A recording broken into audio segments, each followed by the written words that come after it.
बिहार की, जहां की सियासत में एक बार फिर से बदजुबानी का सिलसिला देखने को मिल रहा है, सुनने को मिल रहा है। तेजस्वी यादव की पत्नी के खिलाफ विवादास्पद बयान दिया है राजबल्लभ यादव ने। तेजस्वी की पत्नी को जर्सी गाय का पूर्व एमएलए है राजबल्लभ, उन्होंने यह अपमानजनक बयान दिया। तेजस्वी ने दूसरी जाति में शादी क्यों की, ये राजबल्लभ पूछ रहे हैं। राजबल्लभ यादव ने तेजस्वी की पत्नी पर अभद्र टिप्पणी की है। समाज की बेटी से शादी करते तो समाज का भला होता। आरजेडी की महिला विंग ने जोरदार प्रोटेस्ट किया है। और देखिए, बिहार का चुनाव है, इस तरह के शब्दों का जस्टिफिकेशन किसी भी स्तर पर नहीं हो सकता। लेकिन एक बार फिर से बदजुबानी का सिलसिला बिहार की राजनीति में। कुछ वक्त पहले तक प्रधानमंत्री को गाली तो एक खेमा उठ रहा था, यह महिला अस्मिता का सम्मान है, महिला अस्मिता का सम्मान है। अब तेजस्वी यादव की धर्मपत्नी के ऊपर भी विवादास्पद बयान दिया राजबल्लभ यादव ने। साथ साथ खाली वोट को भी करता है। अब बिया करने को बात होता है कि कहाँ करूँ क्या है।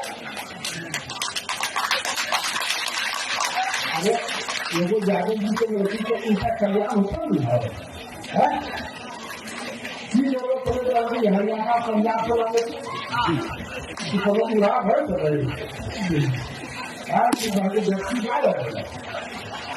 हम अपने यहाँ जाकर तो व्यक्ति नहीं रहे वो तो बिहार में तो वैसे भी जनता की अदालत लगी हुई है, जनता ही फैसला करेगी, जनता ही सजा देगी। ये बयान मैंने आपको सुनवा दिया।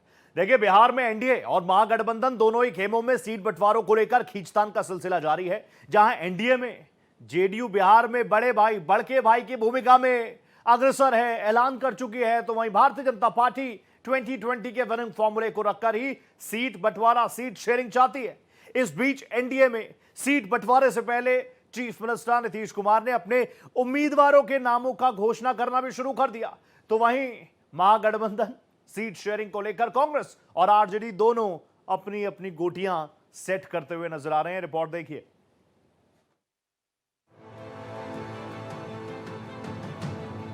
बिहार में सीट शेयरिंग को लेकर एनडीए और महागठबंधन दोनों खेमों में शाह-मात का खेल चल रहा है। इस बीच एनडीए में सीट बंटवारे से पहले सीएम नीतीश कुमार ने अपने उम्मीदवारों के नामों का ऐलान शुरू कर दिया है।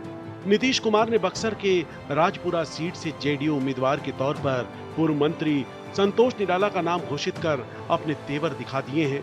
जेडीयू बिहार में बड़े भाई की भूमिका में रहने का साफ ऐलान कर चुकी है। तो बीजेपी 220 के विनिंग फार्मूले को रखकर सीट बंटवारा चाहती है। तो वहीं एनडीए खेमे में हम पार्टी के अध्यक्ष जीतन राम मांझी चिराग पासवान के खिलाफ सीट बंटवारे पर 2020 की बिहार विधानसभा चुनाव की याद दिला रहे हैं। देखिए, एनडीए में सीट शेयरिंग का कोई झमेला नहीं है। जो हेड क्वार्टर से लोगों को आदेश मिलेगा वो मान्य होगा। सीट बंटवारे पर खींचतान सिर्फ एनडीए में ही नहीं है, बल्कि महागठबंधन का भी हाल कम दिलचस्प नहीं है। कांग्रेस और आरजेडी दोनों अपनी अपनी गोटियां बिछा रही हैं। तेजस्वी मानते हैं कि बिहार उनका किला है, जबकि कांग्रेस सोचती है बिना उनके इंडिया गठबंधन अधूरा है। महागठबंधन की कई राउंड की औपचारिक और अनौपचारिक बैठक हो चुकी है, लेकिन अब तक किसी ने खुलकर पत्ते नहीं खोले हैं। तो वही महागठबंधन खेमे के वीआईपी प्रमुख मुकेश सहनी तेजस्वी के नेतृत्व में चुनाव लड़ने की बात कह रहे हैं। साथ ही अपनी पार्टी के लिए 60 सीटों की डिमांड और खुद को डिप्टी सीएम के तौर पर प्रोजेक्ट कर रहे हैं। तेजस्वी जी के नेतृत्व में हम लोग को चुनाव लड़ना है। मुख्यमंत्री का कैंडिडेट तेजस्वी जी है। उसी तरीके से सरकार में सभी दल को कुछ ना कुछ सहयोग होगा, सरकार में हिस्सेदारी होगा। तो निश्चित तौर पे डिप्टी सीएम का नाम पे जो है वो समय रहते हुए आप लोगों के बीच में घोषणा हो जाएगा कि कौन होंगे। बिहार में एनडीए और महागठबंधन दोनों खेमों में सीट बंटवारे को लेकर खींचतान की अभी शुरुआत है। ऐसे में बड़ा सवाल ये है कि महागठबंधन में सभी पार्टी सीट शेयरिंग को लेकर तालमेल बिठा पाएंगी। तो वहीं क्या एनडीए में सीट बंटवारे को लेकर रस्साकशी जल्द खत्म हो पाएगी? Bureau report, Bharat express. तो दोनों ही तरफ मैसेजिंग का दौर बिल्कुल शुरू हो चुका है। जहां एनडीए तैयार है, जेडीयू घोषणा करने में आगे बढ़ चुकी है, महागठबंधन में भी टेबल टॉक्स जारी है। अब जल्दी से सीधा आपको वीडियो वॉल पर लिए चलता हूं। ट्रेंडिंग क्या कुछ चल रहा है, क्या कुछ ट्रेंडिंग है बिहार के चुनावों में। सबसे बड़ा ट्रेंडिंग मुद्दा एसआईआर, जिस पर लगातार वोट अधिकार यात्रा तक निकाल ली गई। उसके बाद दूसरा बड़ा मुद्दा जिस पर लगातार चोट की जा रही है वो है वोट चोरी, वोट चोरी, वोट चोरी। यानी एनडीए सिर्फ और सिर्फ वोट चोरी कर रहा है। अब एनडीए की तरफ भी आ जाइए। क्या कह रहे हैं वो, याद दिला रहे जंगल राज की, याद कीजिए जंगल राज रिटर्न नहीं होना चाहिए। नीतीश कुमार ने बहुत मेहनत की है, प्रधानमंत्री ने बहुत मेहनत की है, वापस जंगल राज को मत आने दीजिए। और कौन सा बड़ा मुद्दा, जब प्रधानमंत्री नरेंद्र मोदी को इंडिया ब्लॉक के मंच से गाली दी गई, उनको जो गालियां दी गई, ये बहुत बड़ा मामला एनडीए ने बना लिया, जनता के बीच भी गए, महिला अस्मिता से जोड़ लिया। तो ये 4 टॉपिक है जो इस वक्त बिहार की पॉलिटिक्स में ट्रेंडिंग है। अब क्या कुछ एम फैक्टर को किस तरीके से साधा जाएगा वो जल्दी से आपको बताता हूं। देखिए, स्कूल जाने वाली लड़कियों के लिए साइकिल योजना, मुफ्त साइकिल योजना की बात किसने की? चीफ मिनिस्टर नीतीश कुमार ने। एम फैक्टर को कोई इग्नोर नहीं कर सकता, इसीलिए जो स्टूडेंट्स हैं, जो छात्राएं हैं स्कूल जाने वाली, उनको मिलेगी साइकिल। महिलाओं के हित में शराबबंदी का फैसला, ये बता रहे हैं बार बार नीतीश कुमार कि ये सब महिलाएं मेरी बहनें हैं। सरकारी नौकरी में 35% का रिजर्वेशन, नीतीश कुमार ये बड़ा दावा कर रहे हैं, वादा भी लगातार कर रहे हैं कि हम तो आपको सरकारी नौकरी, आपकी भागीदारियों को हम बिहार में जो आप आगे बढ़ेंगे, बिहार आगे बढ़ेगा, उसमें हम काम कराएंगे। और बताता हूं आपको, वोटिंग का हिसाब किताब 2020 थोड़ा पीछे आपको ले जाना पड़ेगा। 2020 में ये एम फैक्टर इंपॉर्टेंट क्यों है, ये आंकड़े देख लीजिए। ये आंकड़े बता रहे हैं एम फैक्टर जरूरी क्यों है, क्योंकि 2020 में 51.1% पुरुषों ने अपने मताधिकार का इस्तेमाल किया सरकार चुनने के लिए। तो वहीं महिलाओं ने इसमें बाजी मारी 54.5%। और ये जो आंकड़े हैं ना, ये मैं आपको 2020 के दिखा रहा हूं, ये 2010 के आंकड़े, माफ कीजिएगा 2010 के। वही मैं सोच रहा था कि आंकड़े तो बड़े हैं। अब अगर 2010 के बाद हम आगे बढ़ेंगे, जब हम 2010 के आंकड़ों की तरफ बढ़ेंगे तो वो ये है रिजल्ट। जैसे जैसे विधानसभा आगे बढ़े, जब हम 2015 के आंकड़े आपको दिखाएंगे, 2020 के आंकड़े दिखाएंगे, तो आप बार बार देखेंगे कि विनिंग फैक्टर क्यों एम फैक्टर पर महिला, क्यों मैं कह रहा हूं ना विनिंग फैक्टर क्यों। ये आंकड़े हैं 2015 के। 2010 में 54%, 2015 में महिलाओं ने अपनी भागीदारी की 60.5% और पुरुष 53.3% 2015 में अपने घरों से निकले थे। अब आप समझे क्यों एम फैक्टर। ये 2020 के आंकड़े भी मैं आपको दिखा रहा हूं। सबसे पहले आप देखिए, पुरुष 54.5% अपने मताधिकार का इस्तेमाल करने निकले, तो वहीं महिलाएं 59.7। तो क्या यह आंकड़ा महिलाओं का इस बार 60+ होगा? 2024 में लोकसभा चुनाव हुए, उसमें भी आप देखिए पुरुष 53% अपने घरों से निकले, मताधिकार में अपनी भागीदारी सुनिश्चित की 53% पुरुषों ने। तो वहीं आंकड़ा आप देख लीजिए। इसलिए मैं आपको बोल रहा हूं, आधी आबादी को कोई इग्नोर वैसे भी नहीं कर सकता। और जब बिहार की महिलाएं निकलती है ना, आप देखिए ऑन एन एवरेज 60% अगर आप देखेंगे तो अपने मताधिकार का इस्तेमाल करने निकलती है। और यही सबसे बड़ी वजह है जिस वजह से एम फैक्टर पर हर कोई मंथन चिंतन कर रहा है। अब जल्दी से ये आंकड़ा भी देख लीजिए। 2020 विधानसभा चुनाव में बिहार में महिलाओं का वोटिंग पैटर्न क्या कुछ रहा। सबसे पहले मैं आपको एनडीए का आंकड़ा दिखाता हूं। एनडीए 59%, अगड़ी जातियों को 59%, इसके अलावा महागठबंधन 12% और अन्य 29%। यह आंकड़ा है अगड़ी जातियों के लिए कितना वोट किया था।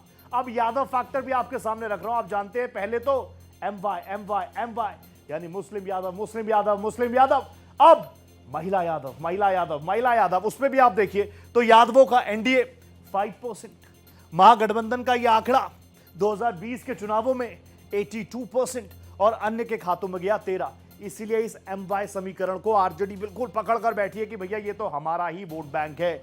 2020 विधानसभा चुनाव में बिहार में महिलाओं का वोटिंग परसेंट जो पैटर्न निकला, अन्य पिछड़ी जातियों में एनडीए को कितना परसेंट गया महिलाओं का बता रहा हूं आपको 63%, अन्य 19% और महागठबंधन की तरफ वोट गया महिलाओं का अन्य पिछड़ी जातियों के लिए 18%। ये तमाम चीजों पर मंथन चिंतन सबका चल रहा है। दलित फैक्टर, इसको बिहार में कोई इग्नोर नहीं कर सकता, क्योंकि एक तरफ हम देख रहे हैं एम फैक्टर यानी महिला फैक्टर, दूसरी तरफ हम देख रहे हैं डी फैक्टर। तो महिला जो अपने घरों से निकले ऑन एन एवरेज 60%, उन्होंने दलित फैक्टर को जब सामने रखा तो एनडीए के पास कितना आंकड़ा गया आपके टीवी स्क्रीन पर 33%। महागठबंधन को कितना वोट परसेंट गया, दलित को सामने रखकर महिलाओं ने कितना वोट दिया 24%, और अन्य के खाते में आप देखिए सबसे ज्यादा 43%। तो इन्हीं तमाम आंकड़ों के आसपास इस वक्त घूमा जा रहा है। अब एक और फैक्टर मैं ले आता हूं, मुस्लिम फैक्टर। समझ गए ना मैं क्या कह रहा था, M for Muslim, M for महिलाएं।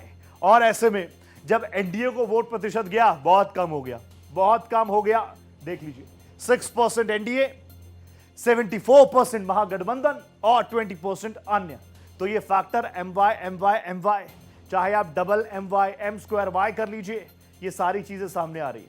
अब मां के सम्मान में प्राइम मिनिस्टर नरेंद्र मोदी मैदान में, और सिर्फ प्रधानमंत्री नहीं, महिला सड़कों पर उतरी, कहा यह महिला अस्मिता की बात है। मां को गाली, इज्जत पर वार, नहीं सहेंगे। प्राइम मिनिस्टर नरेंद्र मोदी ने एक लाइन खींच दी। आपको याद है, जैसे मैंने आपको बताया कि इंडिया ब्लॉक के मंच से, जो मंच सजा हुआ था, वहां पर एक शख्स आता है, माइक छीनता है और प्रधानमंत्री का नाम लेकर उनको गालियां देता है। इस स्तर की राजनीति, उस धरा से, जिस धरा को हम याद करते हैं तो बड़े बड़े नाम हमारे सामने आते हैं, नैतिकता की बातें होती हैं।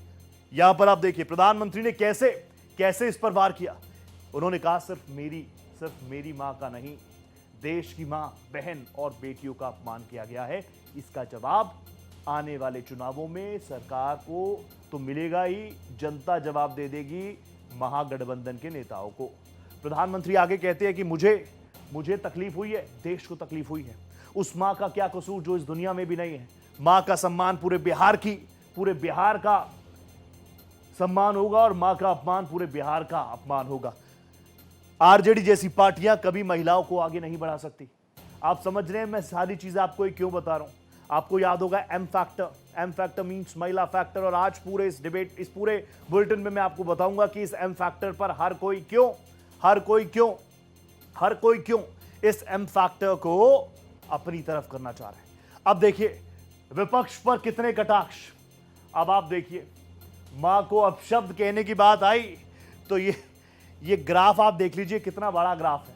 पूरा बिहार इससे खुद को कनेक्टेड महसूस कर रहा है, पूरा देश इससे खुद को कनेक्टेड महसूस कर रहा है। दूसरा बड़ा फैक्टर, दूसरा कीवर्ड क्या, शाही खानदान के युवराज।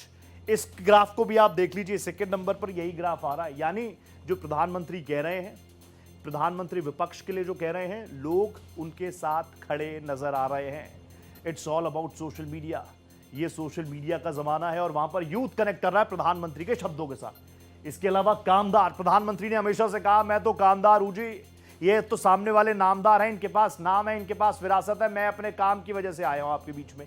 तो ये कामदार भी आप देखेंगे, ये ग्राफ लाइन कितनी लंबी है।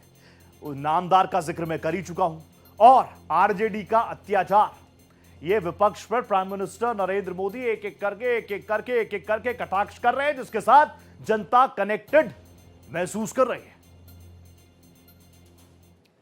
तो अब आप देखिए, अमित मालविया एक के बाद एक कई ट्वीट्स कर ही रहे हैं, और इस बार वो यही पूछ रहे हैं कि क्या एक बार फिर से कांग्रेस के युवराज यानी राहुल गांधी वापस निकल गए सैर सपाटे के लिए। उन्होंने ट्वीट किया, सोशल मीडिया पर पोस्ट किया कि कांग्रेस के युवराज राहुल गांधी फिर से गायब हैं, मलेशिया के लंकावी में सीक्रेट हॉलीडे पर हैं। राहुल को बिहार की गर्मी और धूल बर्दाश्त नहीं हुई। राहुल गांधी 16-17 दिन घूमे, उसके बाद चले गए मलेशिया घूमने, क्योंकि इन चीजों की इन्हें आदत ही नहीं है। छुट्टी मनाने की कला में माहिर हैं। अच्छा होता राहुल गांधी पंजाब जाते। शासन चलाना कांग्रेस की बस की बात नहीं, पब्लिक लाइफ में कोई ब्रेक नहीं होता। Bharatiya Janata party IT cell के प्रमुख है अमित मालविया। अब सिर्फ ऐसा नहीं है कि अमित मालविया ने ट्वीट कर दिया तो खबर इतनी है। इस पूरे पोस्ट को लेकर, इन तस्वीरों को लेकर, जहां बीजेपी आईटी सेल एक्टिव है तो वहीं दूसरी तरफ कांग्रेस आईटी सेल भी पीछे नहीं है। वो बार बार अमित मालविया को घेर रहा है, भारतीय जनता पार्टी को घेर रहा है। अच्छा होता राहुल गांधी कर्नाटक जाते, अच्छा होता राहुल गांधी पंजाब जाते, वहां डूबे हुए हैं किसान, परेशानी में। अब राहुल गांधी जहां है, उनकी छुट्टी उनको मुबारक। मैं क्या बोलूं, जब कोई कैजुअल पॉलिटिशियन होता है, ये तो होना ही था। अच्छा, अब बहुत काम कर लिया, let me have a break. चलिए अपना ब्रेक बनाए। दो तस्वीरें आपको दिखा रहा हूं। एक तरफ प्रधानमंत्री नरेंद्र मोदी और एनडीए, 2 दिवसीय वर्कशॉप, कल आपको डिटेल दी थी ना मैंने कि 2 दिवसीय वर्कशॉप चल रही है, सारे सांसद वहां पर है। आप देखिए, कल बहुत इंपॉर्टेंट दिन है, वो भी समझ ही रहे हैं आप। वाइस प्रेसिडेंट ऑफ इंडिया, उसको लेकर जहां एनडीए कह रही है कि कोई भी एक भी वोट अमान्य ना हो जाए, नल एंड वॉइड ना हो जाए, उसके लिए हम काम कर रहे हैं। दूसरी तरफ राहुल गांधी का वैसे व्यक्तिगत मामला है, लेकिन क्योंकि वो पब्लिक जीवन में है, वो लीडर ऑफ अपोजिशन है, इसलिए वो जो भी कर रहे हैं वो लगातार वायरल भी है और भारतीय जनता पार्टी इस मामले को लेकर लगातार उन पर तंज भी कस रही है। वापस आता हूं, आपको वही बड़ी खबर बताता हूं जिसका जिक्र मैंने अभी किया। एनडीए की वर्कशॉप का आज दूसरा दिन है। वाइस प्रेसिडेंट ऑफ इंडिया का चुनाव होने हैं, उसके लिए सांसदों को ट्रेन किया जा रहा है। उनको बताया जा रहा है कि कैसे उनको अपने मत का इस्तेमाल करना है, कैसे पेपर को फोल्ड करना है, ताकि किसी भी तरीके से उनका वोट जो है वो नल एंड वॉइड ना हो जाए। चुनाव के दौरान पेन का कैसे इस्तेमाल करना है, बैलेट पेपर को मोड़कर बॉक्स में कैसे डालना है। कल उपराष्ट्रपति पद के लिए चुनाव होना है। आप जानते हैं राधा कृष्णन जी और जो विपक्ष के उम्मीदवार हैं बी सुदर्शन रेड्डी, उनके बीच में टक्कर है। 2 दिवसीय वर्कशॉप था, आज दूसरा दिन था, आखिरी दिन था, संपन्न हो गया। ये तस्वीरें हैं जो लगातार वायरल हुई, कल की तस्वीरें जब प्रधानमंत्री लास्ट पंक्ति में बैठे हुए थे एक आम सांसद की तरह। तो जहां एक तरफ एनडीए, मैं आपको एग्जांपल ये दे रहा हूं, जहां एक तरफ एनडीए कोशिश कर रहा है हर एक चीज को कितनी मजबूती से पकड़ कर रखना चाह रहा है, ये बात बहुत आसान सी है। देखिए, वैसे चुनाव जो होता है ना उपराष्ट्रपति का, बहुत गुप्त होता है। कोई कुछ भी कर सकता है, जिसको जो प्रत्याशी ठीक लगे उसको वोट दे सकता है, उसका एक तरीका होता है, पूरा प्रोटोकॉल होता है। लेकिन अगर आप नंबर गेम देखेंगे ना, तो नंबर गेम में एनडीए को टेंशन लेने की जरूरत है नहीं, जैसी परिस्थितियां अब तक नजर आ रही हैं। बावजूद उसके एनडीए को आप देखिए वो वर्कशॉप करवा रहे हैं 2-2 दिन तक। तो वहीं दूसरी तरफ बीजेपी इस मुद्दे को भी उठा रही है कि देखिए, एक तरफ हम काम करें, दूसरी तरफ leader of opposition Rahul Gandhi जो 15-16 दिन बिहार घूमकर आए, टूरिज्म करके आए, टूरिस्ट बनकर गए थे, घूम फिर कर आए। बिहार में जो डबल इंजन की सरकार ने विकास किया, उसके बाद वो वापस घूमने चले गए मलेशिया।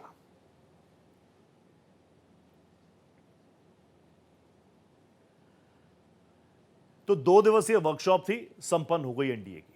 ऑब्वियसली तैयारियां जो हैं वो पक्ष की भी पूरी होगी। अब ये दोनों चेहरे आपके सामने आ गए, आप समझ गए ये दोनों चेहरे कौन से हैं। देश का अगला उपराष्ट्रपति कौन होगा, कौन होगा, कौन होगा। एक बार फिर से आपकी याददाश्त, आपकी मेमोरी फिर से रिफ्रेश कराऊं।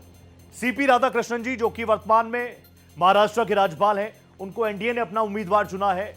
तो वहीं विपक्ष ने भी गहरे मंथन चिंतन के बाद बी सुदर्शन रेड्डी को इंडिया ब्लॉक के ये उम्मीदवार हैं, इनको अपना प्रत्याशी चुना है। इन्होंने भी अपने समर्थन के लिए जगह जगह जाकर इन्होंने मुलाकातें भी की हैं। लालू प्रसाद यादव जी से भी जाकर अभी बी सुदर्शन रेड्डी जी मिलकर आए हैं। न्यायाधीश के तौर पर भी आपने इनके काम को देखा है, जाना है, समझा है। और अब इन्होंने भी साफ तौर पर यह कहा कि लोकतंत्र बचाना है, लोकतंत्र बचाना है, लोकतंत्र बचाना है। मैं कह रहा था ना नंबर गेम, चलिए आइए वो भी समझा देता हूं आपको। देखिए, राष्ट्रपति चुनाव किसमें कितना है दाम।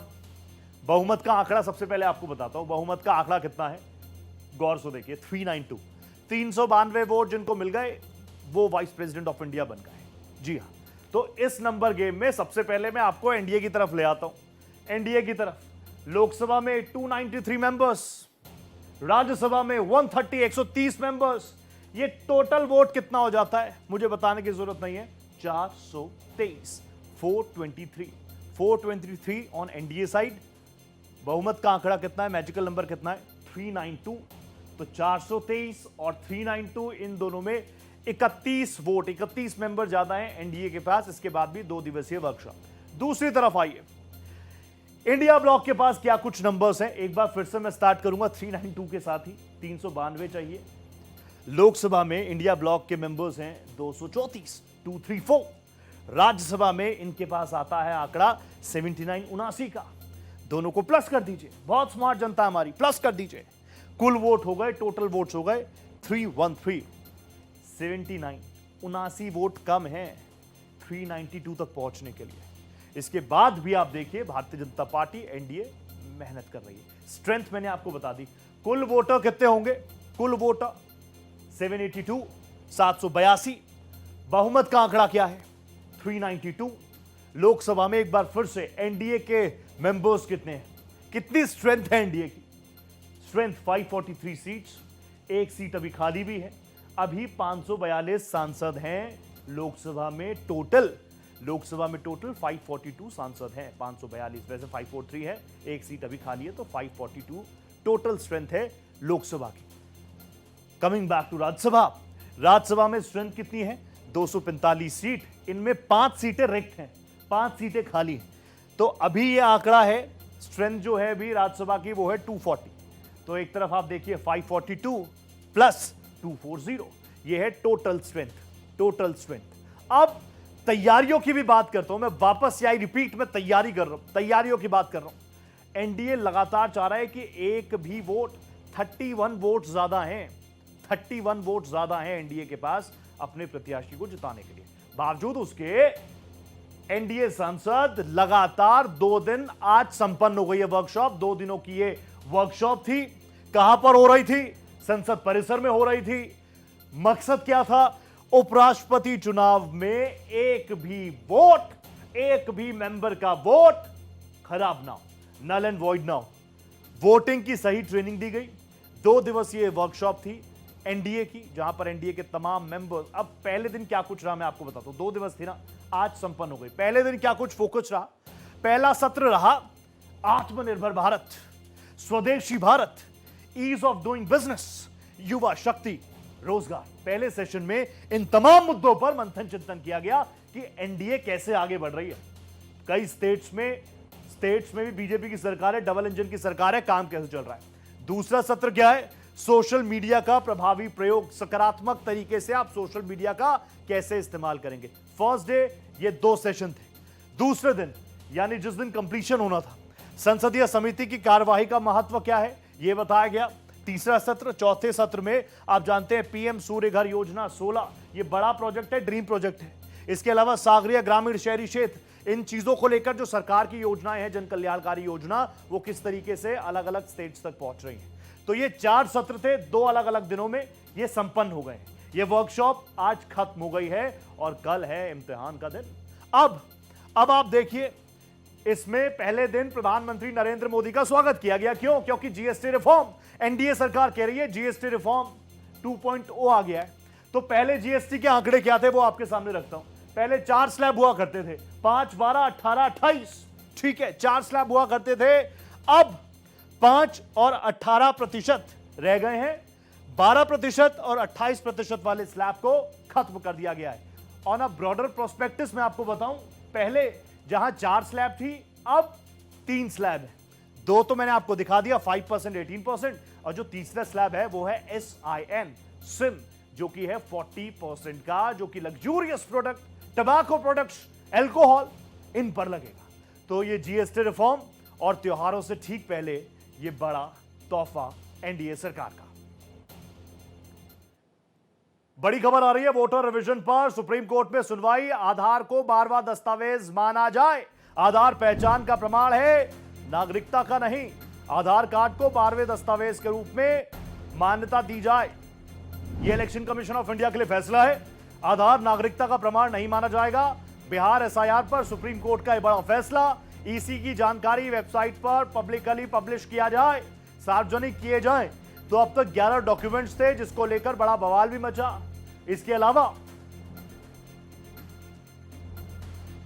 चुनाव आयोग ने पहले सुप्रीम कोर्ट के सुझाव को नजरअंदाज किया, फिर सुप्रीम कोर्ट के इशारे को भी ना समझने से इनकार कर दिया। इसलिए आज सुप्रीम कोर्ट को स्पष्ट शब्दों में आदेश देना पड़ा कि जिस तरह से बाकी 11 डॉक्यूमेंट आप एक्सेप्ट कर रहे हैं, ठीक उसी तरह से 12वें डॉक्यूमेंट के रूप में आपको आधार को एक्सेप्ट करना पड़ेगा। हमारे साथ वैभव मिश्रा हैं, जिन्होंने याचिका दायर की है और पेशे से वकील भी हैं। आपने क्या कुछ मांगे की हैं अपनी याचिका में? मैं बिहार से आता हूँ, सुपौल डिस्ट्रिक्ट से। तो मेरा बॉर्डरिंग डिस्ट्रिक्ट है, तो इलीगल इमिग्रेशन का क्या इन्फ्लक्स है, ग्राउंड रियलिटीज़ मैंने देखी हैं। क्योंकि मैं यहाँ पे एओआर और प्रैक्टिसिंग लॉयर हूँ, तो इसमें मेरा भी दायित्व बनता है कि एसआईआर इशू पे कुछ बोलने का। एंड जो पिटिशन फाइल किया मैंने, उसमें मेरे प्रेयर्स ये हैं कि इसमें SIR process should be an annual event. Ashwani Kumar Upadhyay मौजूद हैं, आइए इनसे बात करते हैं। सर, कोर्ट ने आज क्या कुछ आदेश दिया है? देखिए, आज की सुनवाई में सबसे महत्वपूर्ण कोर्ट का आदेश ये है कि आधार सिटीजनशिप का प्रूफ नहीं है, आधार सिंपल आइडेंटिटी का प्रूफ है। आधार ये तो बताता है कि मैं अश्विनी उपाध्याय हूँ, लेकिन मैं भारत का नागरिक हूँ कि नहीं हूँ, ये आधार कंफर्म नहीं करता।